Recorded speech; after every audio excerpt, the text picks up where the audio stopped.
ये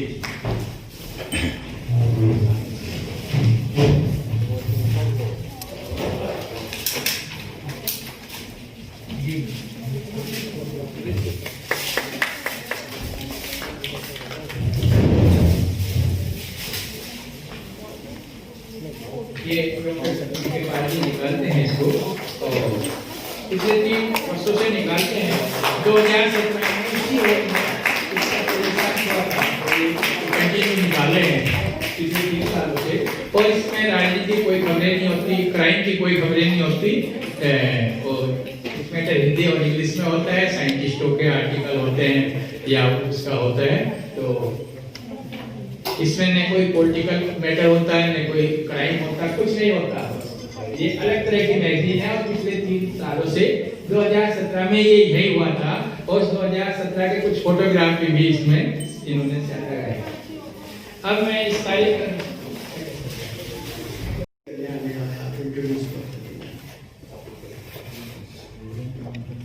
तो मेरे संस्थान में भी एक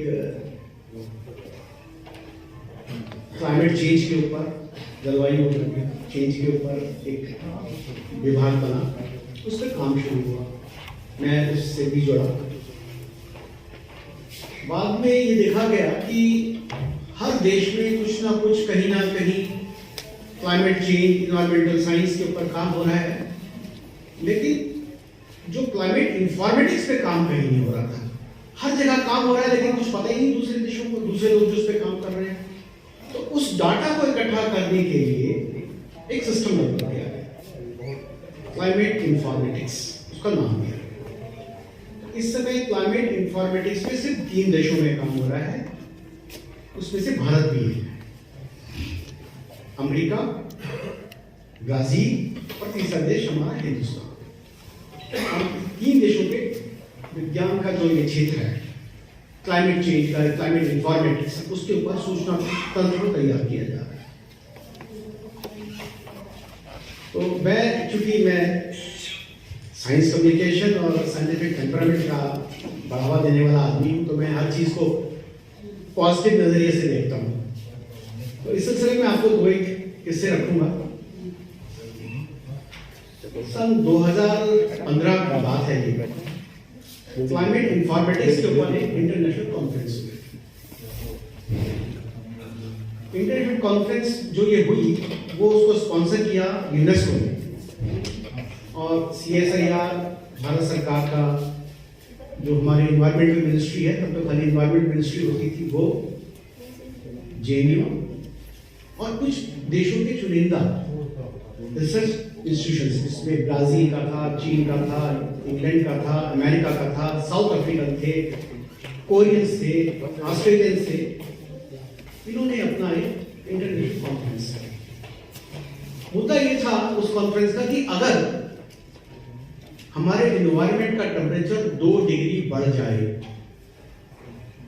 तो उससे क्या होगा। हम सब लोग पहले हमारी conference Cochin university of science and technology में 3 दिन की वर्कशॉप हुई, वो थियोरेटिकल थी। फिर ये कहा गया कि चलो देखते हैं कि जो इसका प्रभाव आइलैंड पे क्या होगा।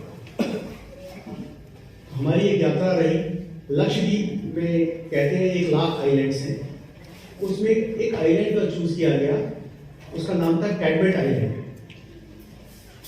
तो ये पूरी की पूरी टीम एक शिप से कैडमेट आइलैंड पहुंची। बड़ी रोमांचक जर्नी थी। हम लोग शाम को 4 बजे चले क्रूज में, और सुबह 8 बजे उस कैडमेट आइलैंड पे पहुंचे। कैडमेट आइलैंड के ऊपर कोई जेटी नहीं थी कि जहां शिप लगे और लोग जा सके। तो वहां से फिशिंग बोट से ही हम लोग शिप से कूद के उस फिशिंग बोट पे बैठे।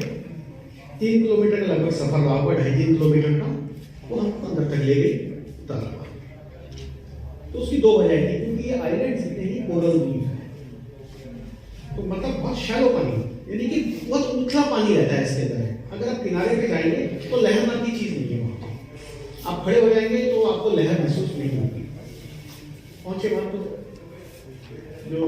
वो जो आइलैंड है उसका एरिया लगभग रहा होगा 20 किलोमीटर का, और वहां पे 500, 600, 700 परिवार वहां रहते थे। वहाँ हम पहुंचे, हमारा वहाँ पे भी 3 दिन का स्टे। फिर वही वर्कशॉप हो गई, स्टार्ट हो गई कि ये जो आइलैंड है वो सी लेवल से सिर्फ 2 इंच ऊपर है। अगर 2 डिग्री टेम्परेचर जाता है तो ये आइलैंड दिखेगा ही नहीं, ये पानी में मर्ज हो जाएगा।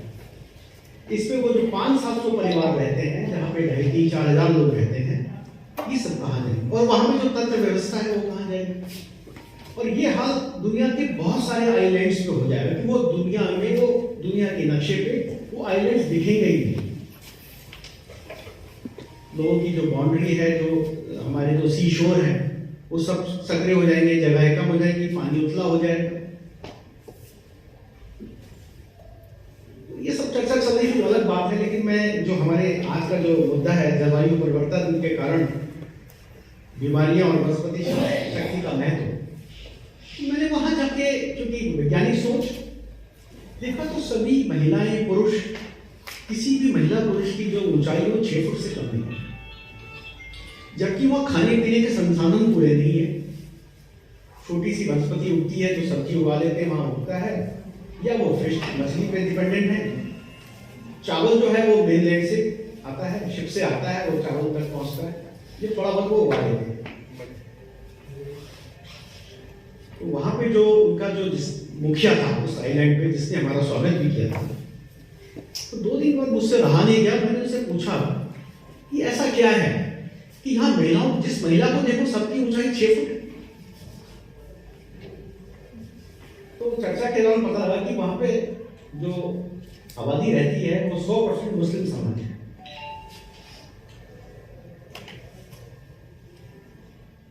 मैंने पूछा इससे क्या दिक्कत पड़ती? कह रहे तो मतलब मेरा कहने का मतलब तो हम सब नॉन वेजिटेरियन है, हम सब मछली खाते हैं। एक तो ये बात है। दूसरी बात, हम अपने यहाँ कोई भी ऐसी चीज का हमारे यहाँ प्रतिबंध है जिससे हमारा एनवायरमेंट, हमारा माहौल खराब हो। ना तो आपको यहाँ पॉलिथीन मिलेगा। हम यहाँ पे जो बिजली वहां पे जो बनती थी वो डीजी सेट्स लगे हुए थे, वहां तो पावर हाउस का तो मतलब, तो डीजी सेट भी जो लगा था वहां से 1.5 किलोमीटर दूर एक आइलैंड था, बैरन आइलैंड, जिसमें कोई इंसान नहीं रहता, वहां लगे हुए थे। और वहां से तार से बिजली यहाँ आती थी ताकि यहाँ धुआं ना हो। हमने जेटी नहीं बनाई, क्योंकि जेटी हम बनाएंगे तो कमर्शियल शुरू हो जाएगा, तो टूरिस्ट आने लगेंगे और यहाँ का वातावरण खराब होगा।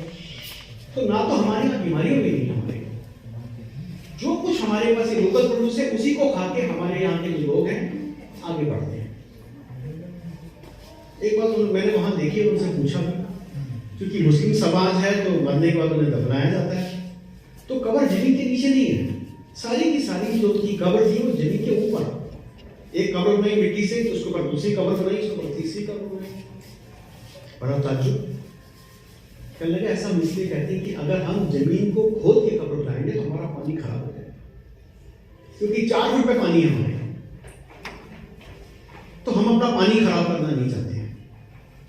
अपने उस एनवायरनमेंट को बचाने के लिए उन्होंने कितनी व्यवस्था कर रखी थी, बहुत ज्यादा व्यवस्था थी। इसलिए कह रहे हमारी सेहत ठीक रहती है, हमारे यहाँ बीमारियां नहीं है, क्योंकि हमारा एनवायरनमेंट सही है। ऑक्सीजन की कोई कमी नहीं है, पानी ऊपर मिलता है। बस बाहर से कहते हैं धान मंगाते हैं, बाकी सब यही हमारी आबादी के लिए वहीं पैदा होता है। तो वो एक बड़ा मेरे जीवन में बड़ा उसको सोच के देख के बड़ा है कि हम लोग कितना केमिकल, कितना पॉलीथीन, क्या क्या इस्तेमाल करते हैं, और अपनी ही जीवन को हमने उलझा लिया उसको। और तरह तरह के रोग, तरह तरह की बीमारियां, तरह तरह की समस्याएं। फैंसी फूड खाने का जमाना है, वो लोग साधारण खाना खाते हैं, जो क्या होता है, धान आ गया,